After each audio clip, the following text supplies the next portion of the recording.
ఉంటే శాసన సభ్యునిగా ఉన్నప్పుడు బాధ్యతతోటి మాట్లాడాల్సిన ఒక అవసరం ఉంటది।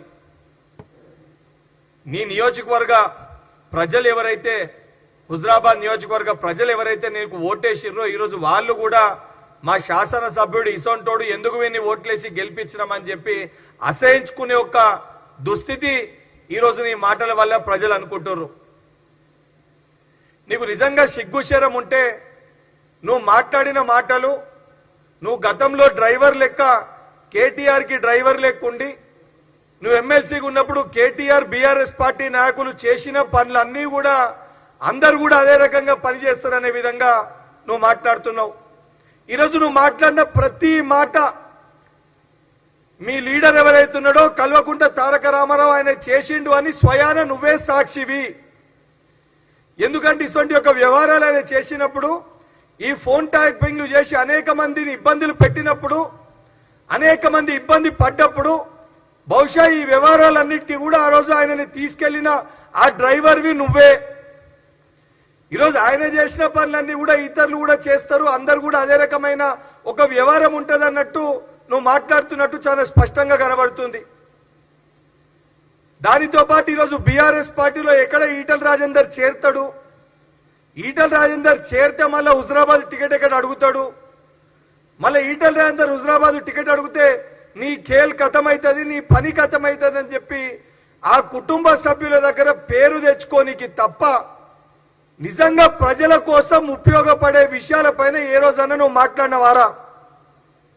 కనీసము హుజరాబాద్ నియోజకవర్గ ప్రజలకి ఇయ్యాల్సిన కళ్యాణ లక్ష్మి చెక్కులు, షాదీ ముబారక్ చెక్కులు, సీఎంఆర్ఎఫ్ చెక్కులు కూడా ప్రభుత్వము ముఖ్యమంత్రి గారు ప్రభుత్వం ఈ సంక్షేమ పథకాలు ప్రజలకు అందాలని చెప్పి చెక్కులు ఇస్తే కూడా ఈడ మీ పార్టీ నాయకుల దగ్గర మెప్పు పొందనీకి మీ పార్టీ లీడర్ల చుట్టూ తిరుగుతూ సోషల్ మీడియాలో రీల్స్ చేసుకుంటూ సమయాన్ని వృధా చేసి మొన్న కమలాపూర్కి డేట్ అయిపోయిన చెక్కులు ఇచ్చినావు।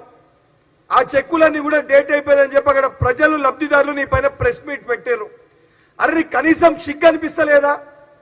ప్రజలు నిన్ను దేంతోడైతే గెలిపించిర్రో, ప్రజలు నువ్వు నియోజకవర్గ అభివృద్ధి కోసం పాటుపడతావని చెప్పి నిన్ను గెలిపించిర్రో అవన్నిటినీ ఇచ్చిపెట్టి కేవలము కల్వకుంట్ల కుటుంబము జపం చేస్తున్నావు। ఇవాళ ముఖ్యమంత్రి గారి పైన మాట్లాడితే కల్వకుంట్ల కుటుంబం నన్ను పైకెత్తుకుంటది, కేటీఆర్ నన్ను పైకెత్తుకుంటాడు, హరీష్ రావు నన్ను పైకెత్తుకుంటాడు, కేసీఆర్ నన్ను సంకల పెట్టుకుంటాడు అని చెప్పి నువ్వు ఆలోచిస్తున్నావేమో। కుక్కల జింపిన ఇస్తరాకైతుంది నీ బతుకు। ఇదే రకంగా నువ్వు మాట్లాడి నీ వ్యవహారం ఇదే రకంగా ఉంటే కుక్కలు జింపిన ఇస్తరాకు ఎక్కడే పొద్దున నీ బతుకయ్యే పరిస్థితి ఉంది। ఈరోజు బీఆర్ఎస్ పార్టీ ఏదో పీకి పొడుస్తుంది, బీఆర్ఎస్ పార్టీ కారు మంచిగా ఉంది, కారు రోడ్డు పైన నడుస్తుందని నువ్వు అనుకుంటున్నావు। మీ పార్టీ కారు పరిస్థితి, మీ కారు 4 టైర్లు, ఒక టైరు కేటీఆర్, ఒక టైరు హరీష్ రావు, ఒక టైరు కవితారావు, ఒక టైరు సంతోష్ రావు, నలుగురు 4 టైర్లు ఉడవీక్కొని పోయినరు। స్టీరింగ్ ఏమో బగ్గ తాగి సోయి లేకుండా ఫార్మ్ హౌస్ లో వండుకుంది। ఇది మీ పార్టీ పరిస్థితి, మీ కారు పరిస్థితి। ఈరోజు మీ పార్టీ మొత్తం కూడా డిస్మాంటల్ మోడ్లో ఉంది। అసొంటి పార్టీలో ఉన్న కొంతమంది సభ్యులు మెప్పు పొందనీకి నోటికొచ్చినట్టు నువ్వు మాట్లాడుతున్నావు।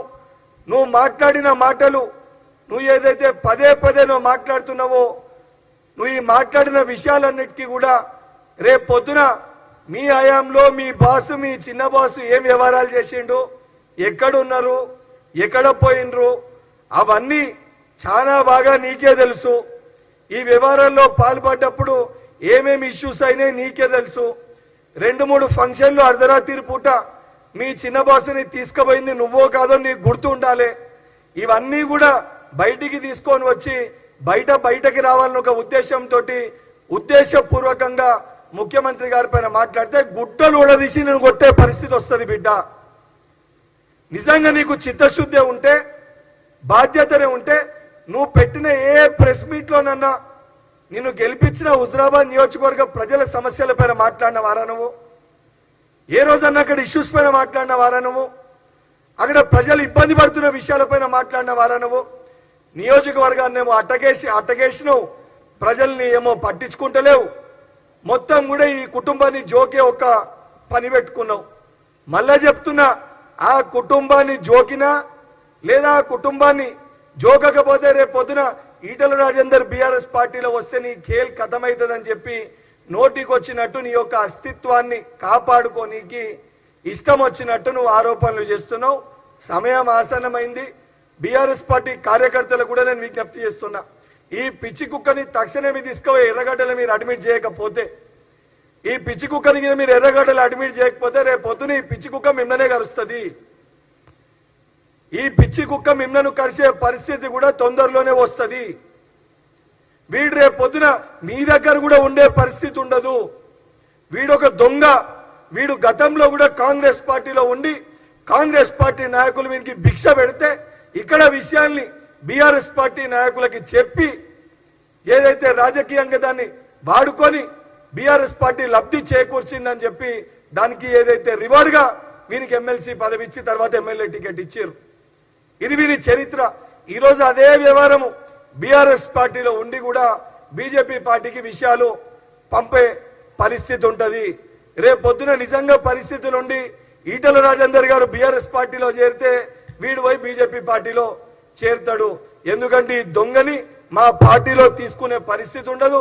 ఇటువంటి ఒక పిచ్చి ముదిరిన వ్యక్తిని ఎర్రగడ్డలు అడ్మిట్ చేయకపోతే రేపు పొద్దున సమాజానికి కూడా మంచిది కాదు. బిడ్డ కౌశిక్ రెడ్డి, మళ్ళా చెప్తున్నా, ఏదైతే నువ్వు మాట్లాడిన మాటలకి బహిరంగ క్షమాపణ చెప్పకపోతే 100% నీ ఈపు బద్దలు కొట్టే పరిస్థితి వస్తుంది. నిన్ను గుడ్డలు ఉడదీసి ఉరికిచ్చే పరిస్థితి రేపు పొద్దున బాధ్యత హుజరాబాద్ నియోజకవర్గ ప్రజలు తీసుకుంటారని చెప్పి కౌశిక్ రెడ్డిని హెచ్చరిస్తున్నా.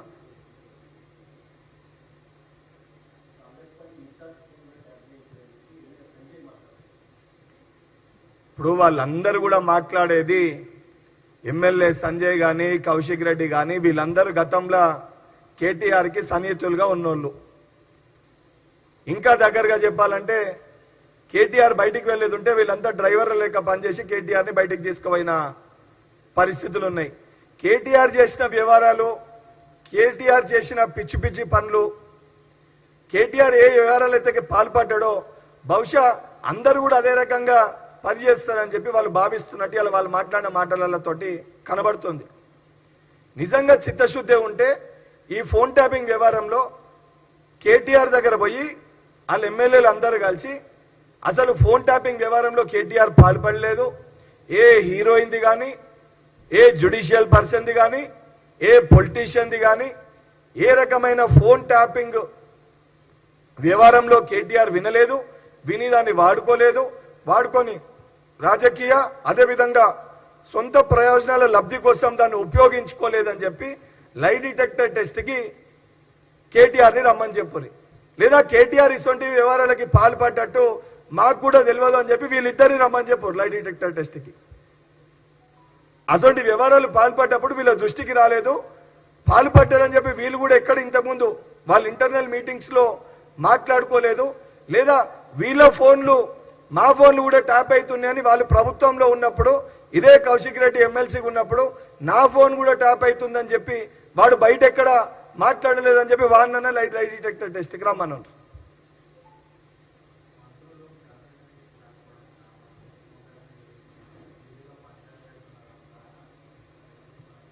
అన్న ఇప్పుడు చెప్పనీకి ఏదైనా మాట్లాడొస్తుంది. ఇప్పుడు నేను కూడా అనొస్తుంది నిన్న రాత్రి అర్ధరాత్రి కేటీఆర్ ఏడున్నాడు అని.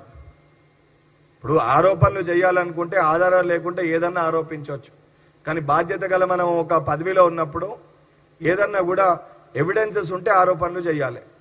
అసలు ఈ ఫోన్ ట్యాపింగ్ వ్యవహారానికి ఎవరు పాల్పడ్డారు, ఈ ఫోన్ ట్యాపింగ్ వ్యవహారాల్లో ఎవరు పాల్గొన్నారు, ఈ ఫోన్ ట్యాపింగ్ వల్ల ఎవరెవరు ఇబ్బందులు పడ్డారు, నాకంటే బాగా మీడియా సోదరులు మీకు కూడా తెలుసు. ఎందుకంటే ఆ ఫోన్ ట్యాపింగ్ వ్యవహారంలో కొంత చాలా మంది మీడియా మిత్రులను కూడా ఇన్వెస్టిగేషన్స్ లో వాళ్ళ ఫోన్లు ట్యాప్ అయినని పిలవడం జరిగింది.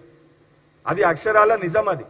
అండ్ ఈ రోజు వరకు కేసీఆర్ కానీ కేటీఆర్ కానీ మేము ఫోన్ ట్యాపింగ్ చెయ్యలేదు అని ఎవ్వరు కూడా బలంగా గట్టిగా చెప్పలేదు. ఈరోజు చాలా బలంగా గట్టిగా కాంగ్రెస్ పార్టీ పక్షాన మేము చెప్పగలుగుతాము.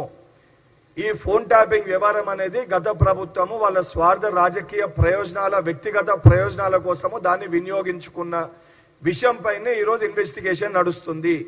ఈ ప్రభుత్వంలో అసొంటి దేనికి కూడా ఈ ప్రజా ప్రభుత్వం అసొంటి చర్యలకి పాల్పడతలేదని చెప్పి చాలా బలంగా గట్టిగా నేను చెప్పగలుగుతా. ఇంత బలంగా గట్టిగా నేను చెప్పగలుగుతున్నప్పుడు మా సమయంలో మా ప్రభుత్వ హయాంలో ఇసొంటి ఏ చర్యలకు కూడా ఇసొంటి ఏ ఫోన్ ట్యాపింగ్ కూడా మా నాయకులు కూడా చేయలేదని చెప్పి బలంగా బీఆర్ఎస్ పార్టీలో ఉన్న ఏ శాసనసభ్యుడన్నా చెప్పే ధైర్యం వాళ్ళకుందా? ఫోన్ ట్యాపింగ్ వ్యవహారం జరిగింది అని స్వయాన